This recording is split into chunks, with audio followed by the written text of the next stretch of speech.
Going. Welcome, everybody. This is the 151st episode of the Minnesota Outdoor Skills and Stewardship Series. My name is Jeff Letterman. I work in Fish and Wildlife in the DNR in outreach, and we're really excited today to talk about nature and opportunities to connect with nature. I've known our presenters for a very long time, and they are some of the foremost researchers and environmental psychologists in the country and the world, probably, and they're right here in Minnesota. So Dr. Amel from the University of St. Thomas and Dr. Manning from McAllister College. So they're going to tell us all about how important nature is and the opportunities that we have to connect with it and the benefits we get from it. So welcome. It's really good to see you and have you with us. Thanks, Jeff. You. So I suppose we should do brief introductions of ourselves first. I am Christie Manning, and she, her pronouns, and I am coming to you from my office in St. Paul on the McAllister College campus, the traditional homelands of the Lakota people.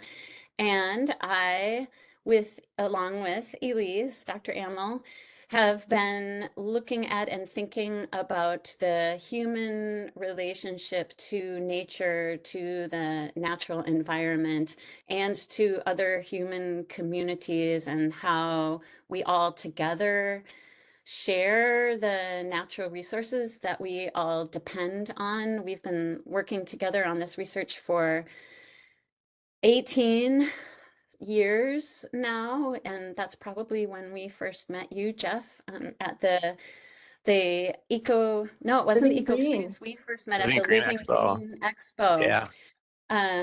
And so, yes, I, in my research life, I think a lot about climate change and how we individually and collectively respond to climate change and what motivates us to take action to do something about the climate crisis. And now over to you, Elise. Yes, so I'm Elise Amel. I also use she, her pronouns, and I'm a professor at the University of St. Thomas, which also sits on the ancestral lands of the Lakota. I have very little to add about what Christie has just described as our work. We work very closely together all the time. I guess maybe just to add that my background is in workplace psychology. I study how humans behave within organizations. So Christie and I actually just released a new book called Fostering Sustainability in Higher Education. So we're excited that that's now out in the world to help higher ed, especially, but most organizations do right by the planet. So yeah, so that's, I think, probably it. We should start some polling. Yes. So I forgot to mention that we do have that poll option. I know you have some slides and you're going to walk through some polls for us. For those folks that it probably popped up for you on the right hand side, but if not, the ellipses again in those bottom right corners, you can click on those three dots and you should have the option for the poll, and please fill it out. Take it away. Thank you. So the first poll is just asking you to select your favorite among the four images in terms of what delights you most about nature. Might be hard to pick, but we want you to put your stake in the ground. Then the second poll item asks how much time you spend outdoors doing something in nature. And what is your favorite winter outdoor activity, which is an open-ended, just put a word or two in there. And then in a moment, we'll show you another image, and that question, that will go with the question, how does this image make you feel?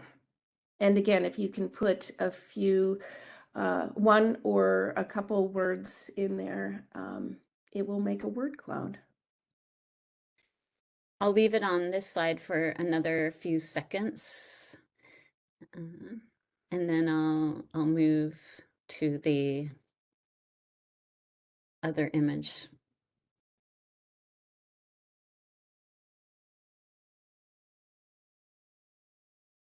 I see the poll numbers coming in slowly,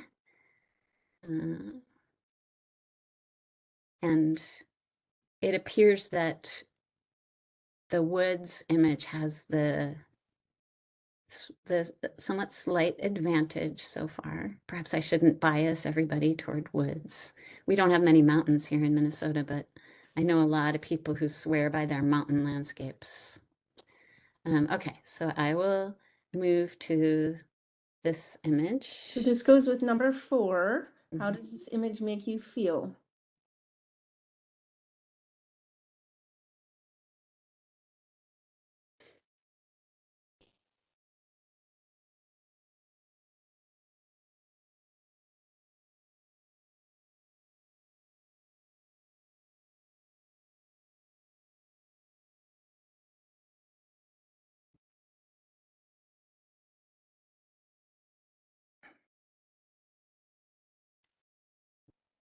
I will just add that folks will have to hit submit for us to be able to see all the answers. So, yeah. Be sure to hit submit. And Jeff, can you share with us or I guess we can. I think they're going to We share can, at the end. yeah, would you like them now or you want us to wait till later? Oh, We can share the poll results for the nature and how much time. Yeah, now would be great. Yeah. So. Well, the individual questions, they're all grouped, so we can't separate them out, I think, in the reporting. And we have, the poll is still open for 6 minutes, it looks like. But, Good. so maybe we'll have to do that later. Sure. We can share right now that at this moment, 32% of you prefer the woods, 33%, 22% prefer the lake. I'll just go back to that. Oops, I'm going the wrong direction. Sorry. So 6% of you said night sky, 22% said lake, 33% said woods, and 8% said mountains. So in true Minnesota fashion, the woods and the lake are the favorite landscapes of choice. And in terms of how much time you spend in nature, 20% of you said you spend less than 3 hours a week, up to 10 hours a week, 31%. 15% of us spend 10 to 20 hours a week, and 3% of us spend 20 or more hours a week, the lucky 3%. All right. So then we will come back to this question at the end.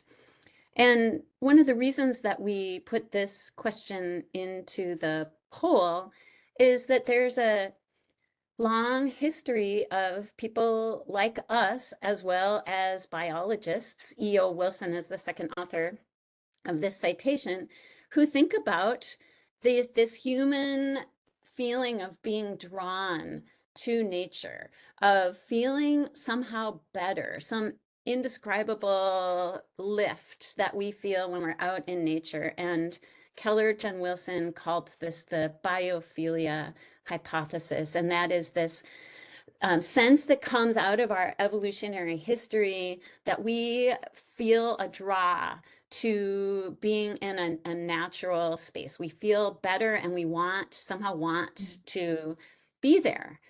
Simply because biologically we're primed, because that's where we evolved, is in nature. So it's familiar. And if you think about the image we asked you about, how it made you feel, it's got several attributes that are pretty standard in our survival. It's got water. If you see a river there, it's got vegetation, which helps us with our diet and having energy. It's an expansive view, so we can see predators, and it's clearly coming from a place that where we could feel safe and protected. So these are all things that helped us survive as a species. And what does modern life give us? I get scared every time I get my screen time update on my phone each week, the number of hours that I spend sitting in front of screens of various sorts. So we live in a world that offers us very few opportunities to fulfill most of us to fulfill that biophilic need for time in nature. In fact, our bodies really don't recognize what to do in this situation. It's very stressful. Our baseline nowadays is stress as a result of being separate from how we evolved. And it's an unconscious stress. We don't realize that we feel stressed, but it's this undercurrent through our lives right now. And so we are here today to share with you just an overview of many years of research in psychology and beyond, psychology, physiology, some medicine, about how spending time in nature enhances our health and well-being. And I'll cover the first few, and then Elise will cover the last four, just summarizing some of the research that's out there. And Elise, please feel free to, we always say to each other, our brains work best together. And so please fill in for the things that I am not saying. So I am a cognitive and biological psychologist. I am not a medical person, but I have looked at some of the research, which is also summarized in some of the psychological review articles about the physical health benefits of spending time in nature. And honestly, I learned so much from reading more recent research. You have probably, many of you have heard about the so-called forest bathing movement out there, that it's a sort of a trend to go out and just spend time in the woods and to feel better because of it. Well, it turns out that there are indeed some results, increasingly persuasive results about the benefits, the physical health benefits of spending time out in the woods. And it turns out that trees actually emit a substance, phytosides, that some refer to these as essential oils. And these phytosides, our bodies are able to, they impact our physiological health. They make us feel better. They boost our immune function. They help us sleep better. They have a whole array of physiological impacts just because they are out there in the air. We are breathing them in. They are coming in contact with our skin. In addition, going barefoot in the woods, it turns out that there are also substances in soil that also have a physiological impact on our health. And there is increasing research about that as well. And so actually having it could be our hands too, digging in dirt, that there are substances, and like I said, I'm not a biologist or a medical doctor, but it turns out that contact with the earth does actually give us tangible health benefits. It again is like immune system response and other physiological benefits. And there are other health benefits that are things like when we spend time out in nature, we are more likely to be breathing clean air, unpolluted air. We're more likely to be moving around and getting exercise. And so that combats things like obesity and other health impacts related to inactivity. In the woods, we're likely to be cooler. We are likely to be seeing things that lift our mood, and that has physiological benefits. And we're more likely to be doing things that are more pleasantly social, out on a hike with other people, playing in the woods like these kids. And social connections also have tangible benefits on our physical health. The second area of research, which is much closer to the work that I am an expert in, is our cognitive health. spending time in nature improves our ability to think. And these are, oops, sorry about that. When we spend time in nature, the research shows that we're better able to control our attention. We're less scatterbrained. We have better executive function and better attentional control. So I can choose to focus better after I've spent an hour walking in the woods or even walking in a park. And it turns out that the research has tested whether this is actually a benefit of nature, or that's kind of our baseline, and that spending time in urban environments decreases our capacity. It turns out that it's both, that spending time in urban environments decreases our capacity to pay attention, to remember things, to be able to allocate our attention and allocate our thinking resources flexibly. Spending time in a place with lots of cars and noise and cement does make our thinking a little worse, and compared to baseline, and spending time out in the woods makes our thinking measurably better. And a lot of that, again, is because we are better able to control our executive function. And there's also a long time theory from the Kaplan.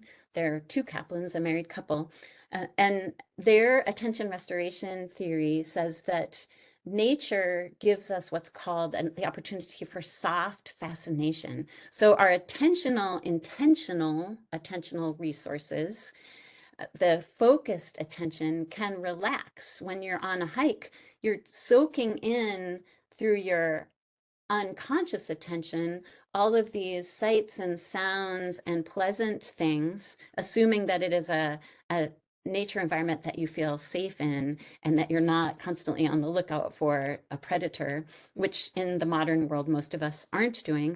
So our unconscious attention is absorbing things without effort, and our conscious attention is just relaxing. We're in a state of mind wandering, and that restores our mental capacity, that executive function that takes so much effort to focus and think. So third, again, lots of psychological research that Elise and I have read. Couple recent synthesis articles and meta-analyses support looking at 20 years of research studies in psychology that when you spend time in nature, your mood goes up, you feel more positive emotions, you feel a sense of being restored, you no longer feel like you are in the middle of a grinding week. Your well-being improves, general sense of well-being. So if you answer a question on a survey about how you are in general, you're more likely to give a high positive answer. And there are also results showing that people's sense of feeling anxiety goes down, and also measurable symptoms of things like anxiety and depression also are decreased after time in nature. And now I'll turn it over to Elise.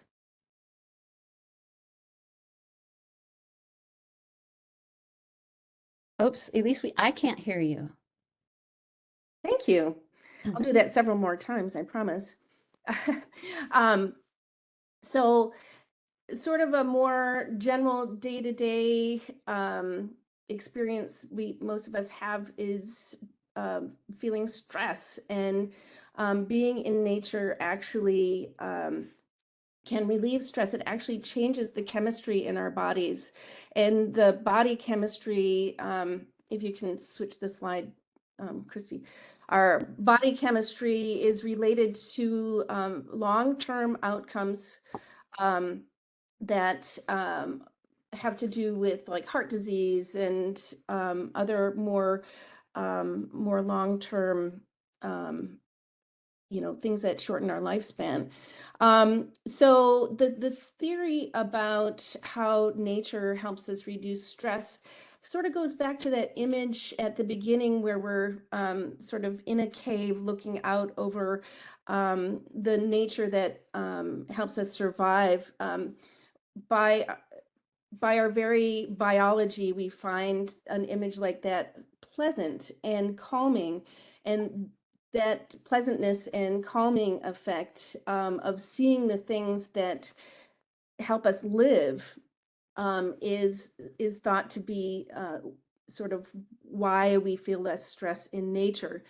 Now, interestingly, being in nature with other people is really important because nature actually helps us build cohesion amongst each other and develop social connections that support us. And there's research that shows that the human contact, I'm showing this this image again about the couple holding each other in nature, because that human contact has been shown to be really important in also reducing the stress response. So nature itself plus being with other people in nature help us feel less stressful.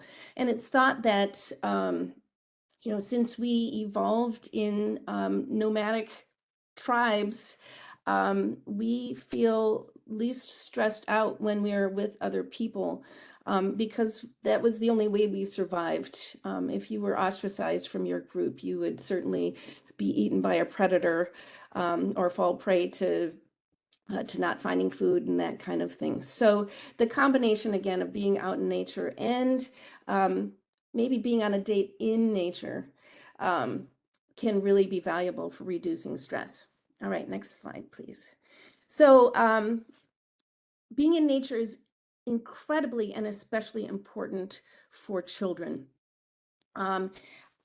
It provides a lot of stimulation, the same kind of stimulation that helps us restore our ability to think, actually helps brain development in children. So they being curious and playing in spaces that are more like woods or having water features is really important for understanding how the world works. It provides emotional and physical challenges that are important to being a resilient adult. And play is a really easy way to learn things. It again is lower stress to feel like you're playing, to learn things than to be opening a book and trying to understand what that sentence means when it's describing ways the world works. So the next slide, please. So actually, Christie and I have children in this image, and we tried while they were growing up to make sure that they could explore freely and play with other kids in nature. And I think it helped. I don't know about you, Christie, but next slide. I would say that, so mine is the pink on the right, and Elise's is the purple in the middle. And they're much older now, 18 and 20, it's Maya 21. And it is, in fact, one of the things that as they have finished their high school education and some of our kids have started college, they have appreciated now the opportunities, especially as they learn that not everybody had the opportunity. This is on the Lake Superior beach, south shore of Lake Superior, that not everybody has had the opportunity to spend time at a place like the Lake Superior and to feel that remote, beautiful landscape. And it is actually really great when humans of all kinds can get out into wild nature, but it isn't actually a requirement to be wild nature to have benefits. We can find nature all around us. I felt really proud of my daughter the other day when we we left the front door of our house in urban St. Paul, and she took a giant breath and she said, "Oh, it smells so fresh out here." So even just the simple being mindful of the bird song and the trees you pass by and the animals who are running around is also considered nature that provides these benefits. All right, next slide, please. So, in fact, when you have access to green and nature of a variety of kinds, you tend to live longer. Next slide. So, there's evidence that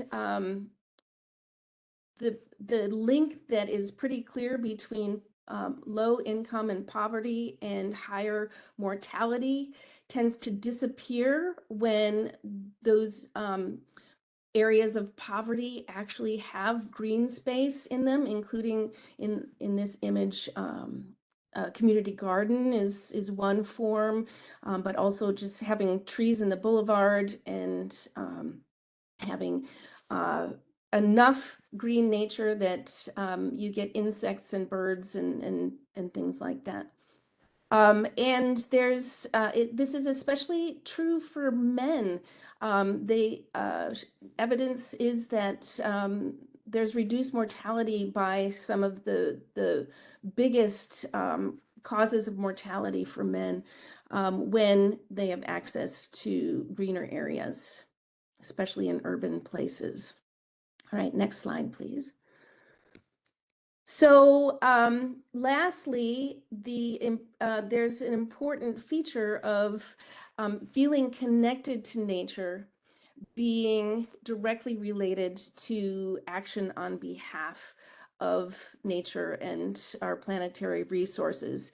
So there have been meta-analyses as well as a recent article demonstrating that people who feel more connected to nature are more likely to do things like writing to representatives to ask for protections and to promote or dissuade representatives from voting for various bills that would have negative impacts on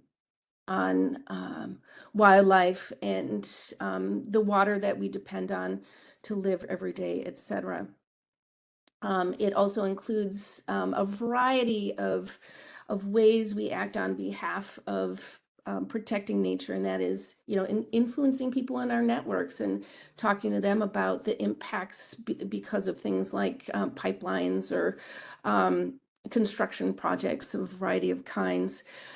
It also includes things like donating to organizations. But there's a wide spectrum of actions that people take on behalf of nature when they feel connected to it.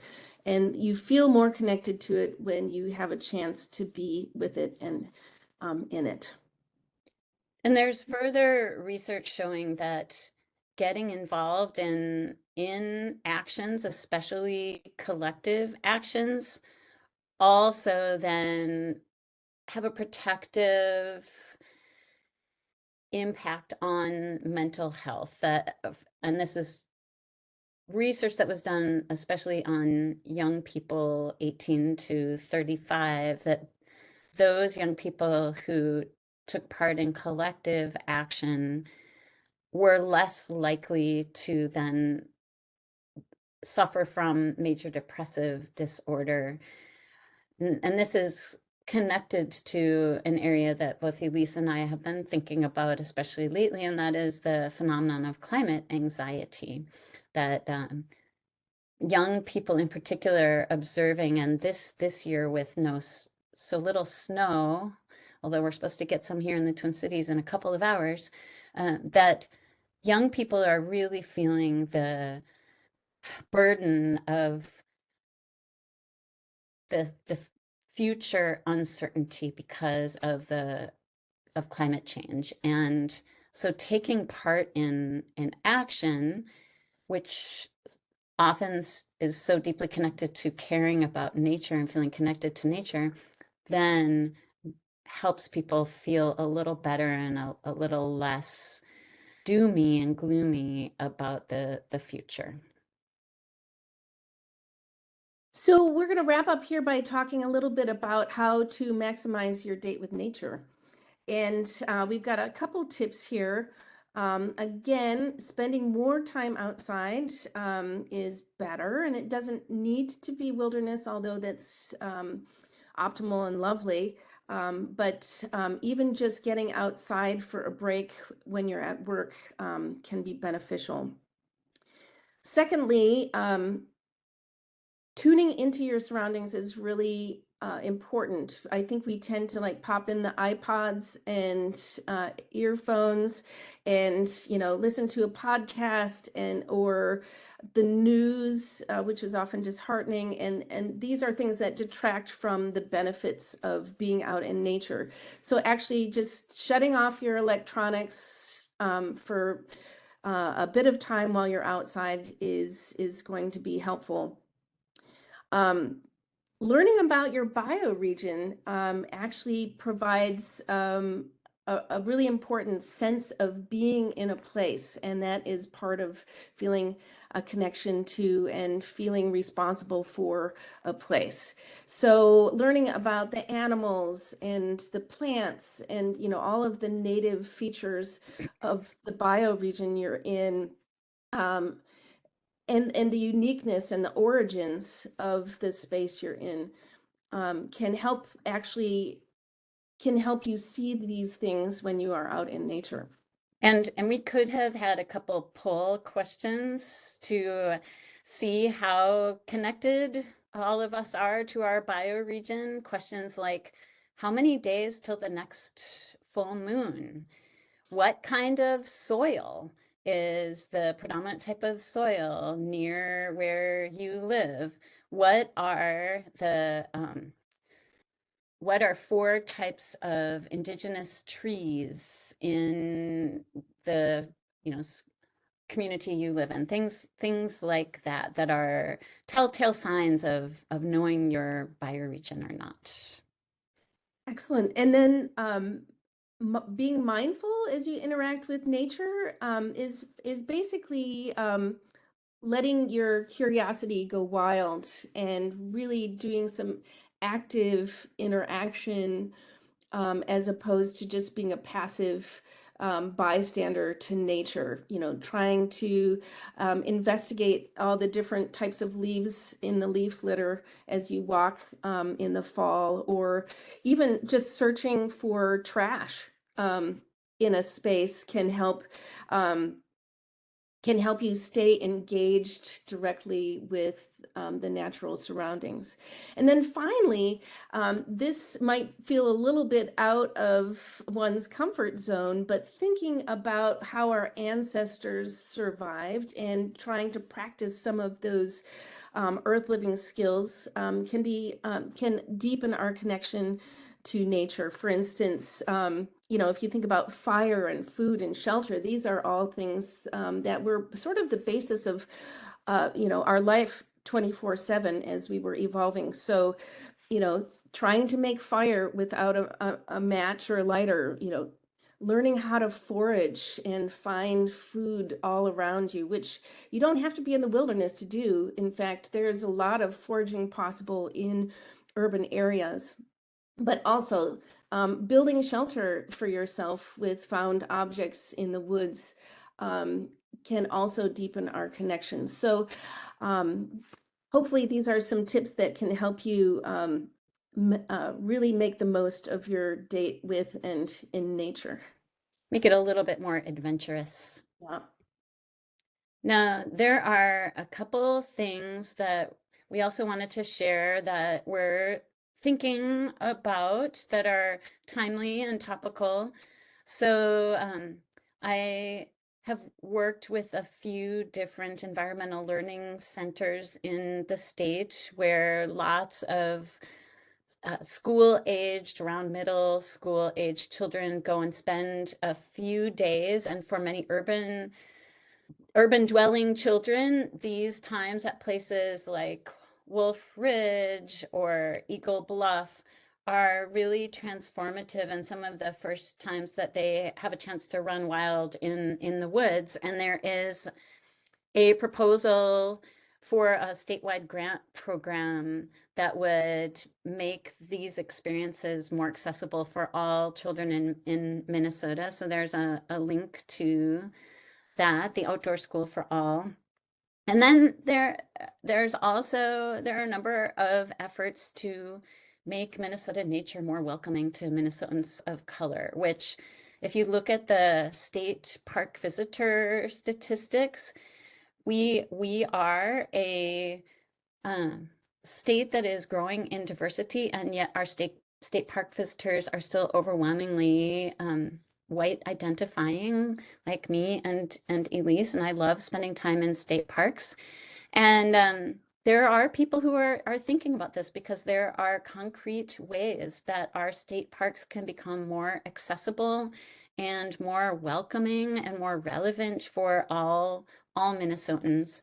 And so there's it's a 2021 article in the Sahan Journal that talks about some of those efforts, and that's really exciting. I'm teaching an environmental justice class right now, and all of the benefits of nature that we just talked about, while yes, you can, as Elise pointed out, rightfully, you don't have to be in a state park or a natural wilderness setting to experience the benefits of nature.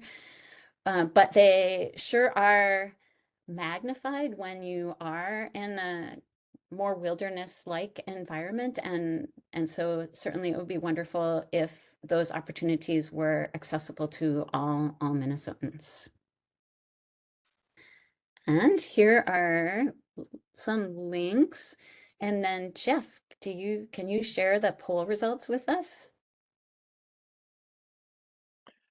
Thank you so much, Christine and Elise. Really good information. Benji, I think maybe you can post that, because I see we don't have it, but the poll is over. But jump in here, Benji, and explain if you need to how that might work. But for folks that have questions, we have a couple of them we can get to in a little bit here. But just a reminder, if anyone has other questions for our experts today, please put those in the Q&A, and we'll get through as many as we can. And Benji and I have actually posted a bunch of things in the chat too, with links, many of the ones that you were talking about. But if you haven't seen those yet, please do. We are so fortunate in Minnesota because we have all these parks and nature centers, environmental learning centers, and they all offer all kinds of programming. So we've got a lot of things listed there that you can click on. And just some of the things in the next few days, we saw that State Parks is offering 10 different hikes, it looks like, in the next few weeks that are available and throughout the state. So check out those resources. So I'm going to try to share my screen. Maybe I need to, do I need to stop sharing, or did you stop? Yeah, you stopped my sharing. I think I just took over. Great. So yeah, we can see the word puzzle. So I try to put a word puzzle together, and this is for the question. Now that I'm sharing it, it covers it up. So we can see it. Okay. But we can see the words. I forget what question it was for, though. Was it the third one? I think it was, how does this photo make you feel? Okay. So people can see that. Yeah, we have relaxed, very, obviously represented many times, and cozy. Other than claustrophobic, it looks, looks biophilic in nature, this idea that we feel comfortable in places like that. Amazed, secluded, protected, vast, yearning. Vista. Yep, absolutely. I tried to just take all the words that were in there and cut and paste them in here. So. Oh, thank you. Yes, thank you. A little bit. And our other question was about what's your favorite activity in nature? Winter outdoor, winter outdoor activity. I don't know if you have any results on that, Benji. I do. I just got to get back to the right screen here. Well, you're doing that. Maybe we can start in on our questions. Absolutely. Christie mentioned some research regarding getting our hands in the soil is beneficial. Yes. Do you have any links or information on that?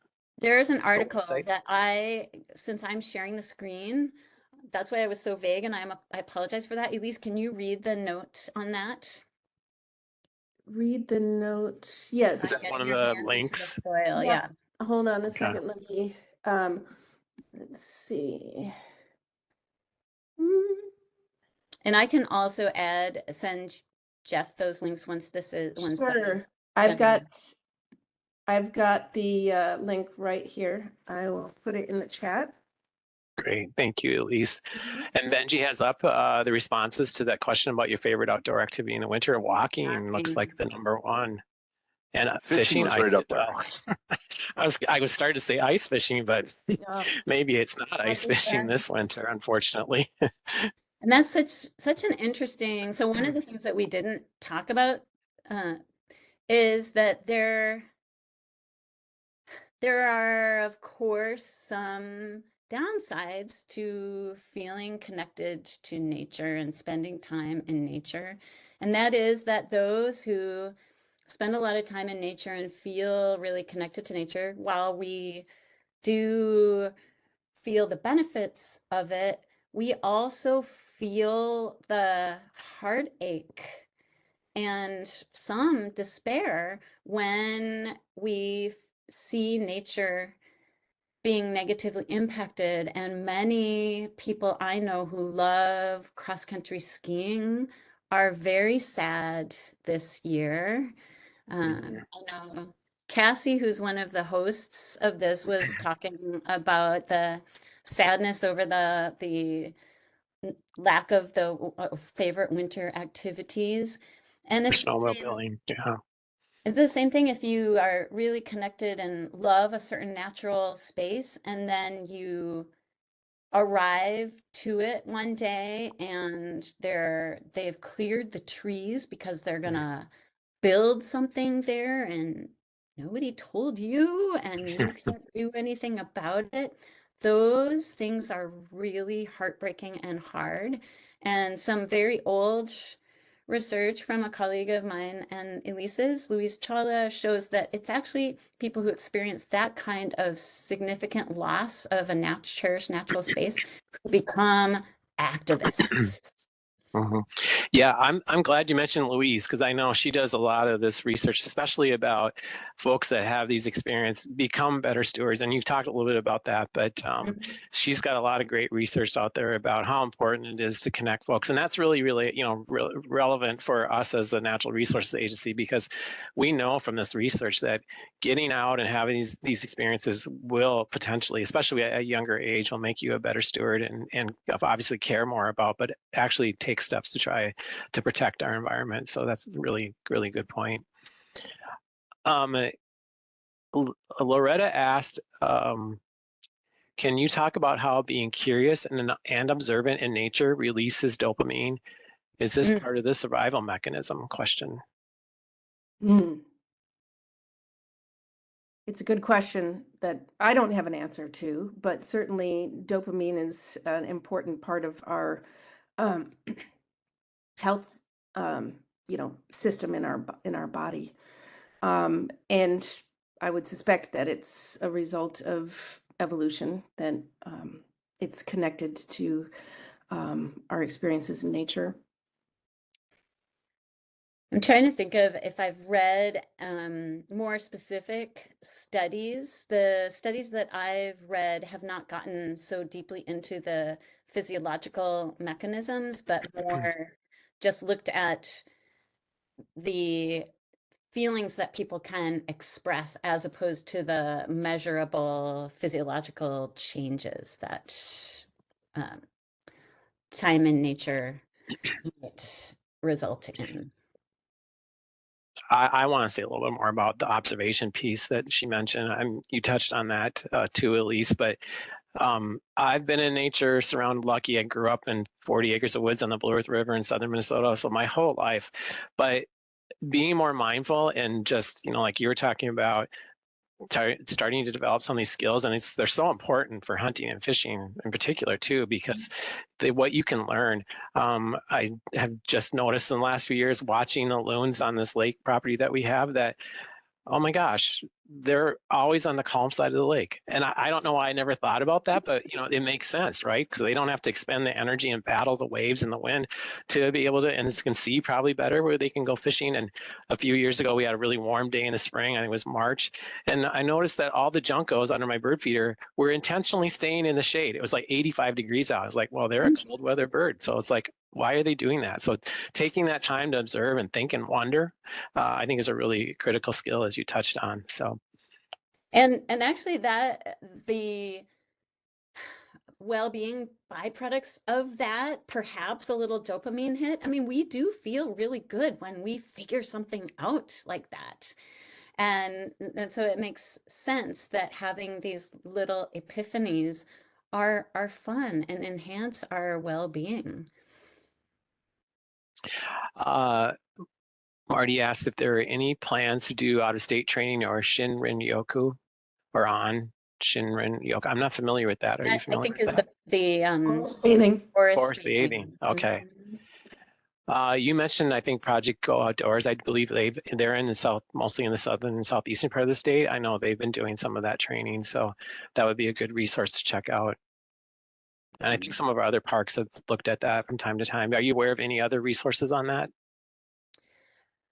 Only research resources, I'm afraid. Okay, all right.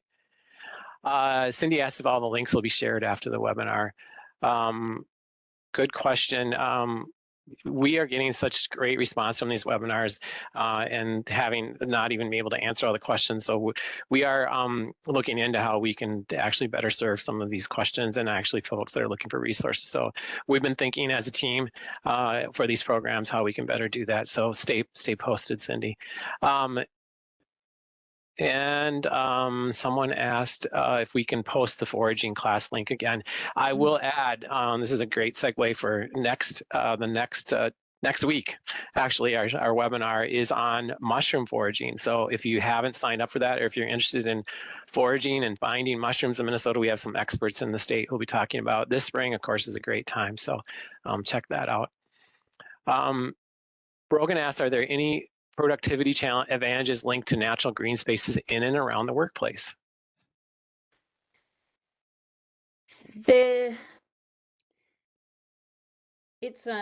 research that I've read shows an indirect link that because you have a better attentional capacity, you are more likely to be able to get more done if you have a view of a green space, or if you are able to take a 10-minute walk through a mostly natural sort of park area, as opposed to a busy city street. You'll be better able to get your work done and do the kind of work that feels like high quality work, thinking work, if you have access to a natural space. But the productivity directly hasn't been mentioned in any of the research that I have read. I don't know about you, Elise. Have you encountered any? I would agree that it's an indirect effect, and you can see in the way that architecture has changed in the last couple of decades,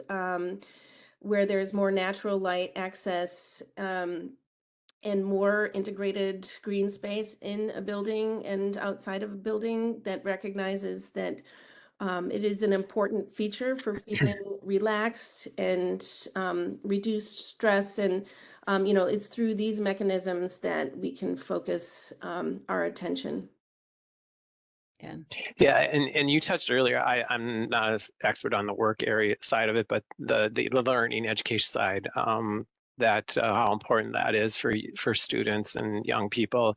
And I'd put in the chat, Children in Nature Network, or childreninnature.org has gathered this research from all around the world, and a lot of it does focus on the ability of students in particular, and how it improves their learning, and a lot of the other research that you mentioned. So that's a really great resource. But I have an anecdotal story. I have two, my daughters are a little bit older than you and also than yours, and have had lots of opportunities, obviously, to get outside. And they both were able to go to semester high school in northwestern Wisconsin, and they spent over half of their day outside learning about topics that they would learn in a normal classroom. But having that opportunity, and to a student, they all came back saying, we could focus so much better outside than we could inside of four walls of a classroom. And they felt like they learned so much more and were so much more engaged in all the other things you talked about. So yeah, You're like the making me outdoor feel school for all. really guilty because last week my students on one of the nice days asked, "Can we have class outside?" And I like, "No, I have a PowerPoint. We can't go outside." Right.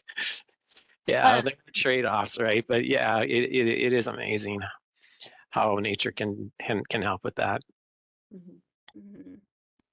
Was that the conserve school that is no Yes. longer? So sadly, Yeah. I hope that it will. Unfortunately. I hope they'll find Yeah. a way to bring something like it back to life. Yeah, and well, you mentioned the outdoor school for all, and obviously that's a push to try and increase the opportunities for Minnesota students to do that. So that I know has been folks are working on that too. So Yeah, we should Wolf mention Ridge. also, I don't know if Benji or Cassie want to throw in the chat, we do have a grant program here at the DNR called No Child Left Inside. So we're just going through the last funding round for that program, but if others, we were given $900,000 to distribute the last 2 years. So we're in the first year. We have another year coming up next fall. So if folks are interested, they should check out our website. There'll be opportunities and information coming up again in the fall on how folks that are connecting with students, youth, can get some resources to help support getting kids outside and connecting them with all kinds of outdoor activities and outdoor recreation and natural resource education. So check out No Child Left Inside. Do we have some other questions here? I'm just checking to see. Did we miss any, Benji or Cassie? Are there any others? I don't see any more. I would like to remind everybody, I did throw a link for the past foraging webinar that we did in the chat, and I put all of the links from the PowerPoint in the chat also. So if you do want to see those, go to the chat function and just click on those, open those up in your browser so you can save those.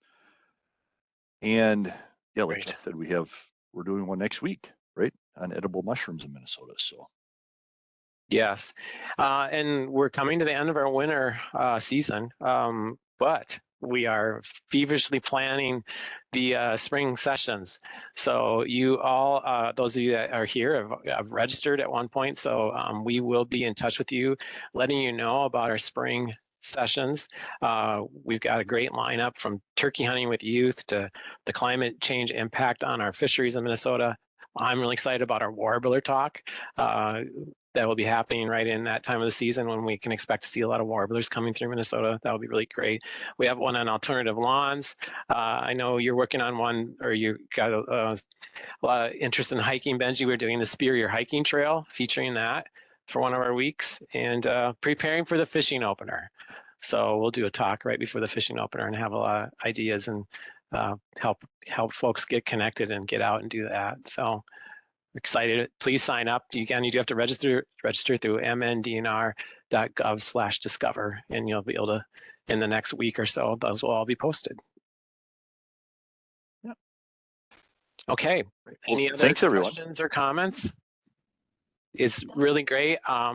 You know, I've been married 32 years, and maybe that's because our first date was at Elise Butler Wildflower Garden in Theodore Park. So it worked for me. But yeah, obviously you shared a lot of reasons why it's great to get outside, and you know, it's a good time of the year to do that for Valentine's Day too. So thanks everybody for joining us. Thank you, Elise and Amel. It was great to see you. Elise and Happy Christie, Valentine's Day. thank you. Really appreciate you having here and sharing all your expertise. Thanks, Jeff and Benji and Cassie. Yes, thanks everybody. Yeah. Have a great Valentine's Day, everybody.